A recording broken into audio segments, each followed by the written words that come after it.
It's Wednesday, October 4th.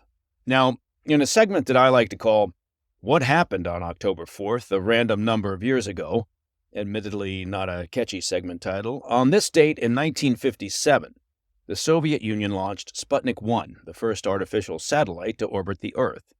And in an even more important event in world history, it was the 4th of October 1957 when the TV sitcom Leave It to Beaver debuted on the CBS network. Welcome to the President's Daily Brief. I'm Mike Baker, your eyes and ears on the world stage. Let's get briefed. Now, at the outset, I'd be remiss if I didn't at least acknowledge the historic ouster yesterday of Speaker of the U.S. House of Representatives Kevin McCarthy. The Speaker faced essentially a vote of no confidence, engineered by a small group of GOP conservative hardliners, the same politicians who have been blocking and criticizing McCarthy for months on Capitol Hill. The vote was 216 to 210. The 8 Republicans, led by Matt Gaetz, joined forces with all the Democrats to remove the Speaker and toss the House into uncharted territory.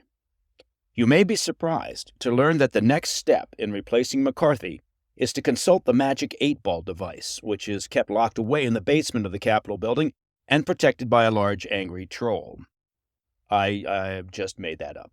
Actually, the next step is for the GOP to gather together, stare at each other, and shrug while mumbling, I don't know, who do you want as Speaker? And that part is actually true. That's what will happen next.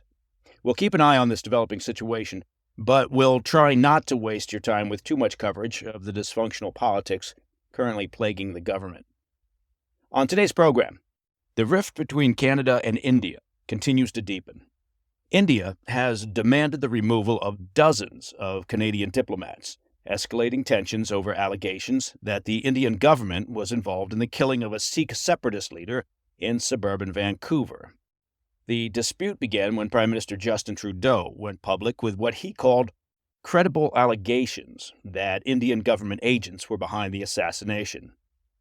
A little later in the program, we'll explore how a small town in rural Michigan has become ground zero in the U.S. China conflict.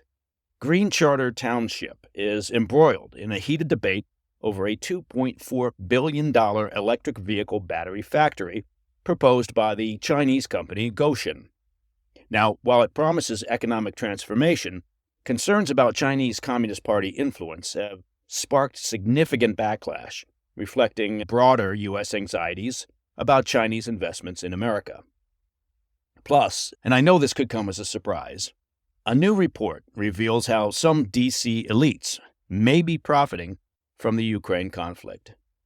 Lastly, in today's Back of the Brief segment, a concerning development in Ukraine as the Russian military revives an old Soviet tradition, sending penal units known as Storm Z squads to the front lines to absorb enemy fire. Spoiler alert, getting assigned to a penal unit is not considered a career-enhancing promotion.